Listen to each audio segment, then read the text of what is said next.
Notre personnage illustre de ce soir a construit son château, celui de Bourdeil. Elles sont très peu de femmes à pouvoir en dire autant.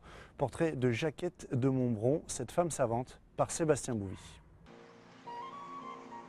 Bourdeil, un château au féminin, style Renaissance. La femme savante qui le conçoit au XVIe siècle, c'est elle, Jacquette de Montbron. Être femme au XVIe siècle, c'est quand même pas un statut très facile. Et même pour une femme de l'aristocratie, comme c'était le cas de Jacquette de Montbron, qui avait épousé le sénéchal du Périgord, gouverneur du Périgord, André de Bourdeil.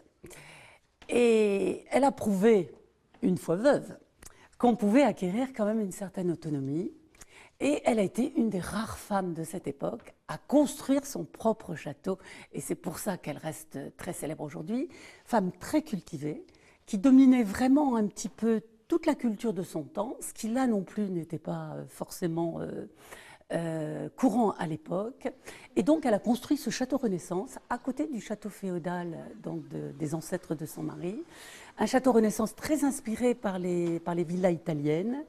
Elle était dame d'honneur de Médicis, donc très proche aussi de tous ces architectes et de ces artistes de la cour. Et donc, elle nous a laissé en Périgord vraiment l'exemple non seulement d'un château au féminin, mais d'un château très original et qui trace vraiment le chemin pour les futures constructions Renaissance en Périgord. Jacquette de Montbron sera souvent courtisée.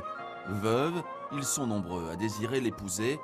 Parmi eux son beau-frère, le célèbre Brantôme.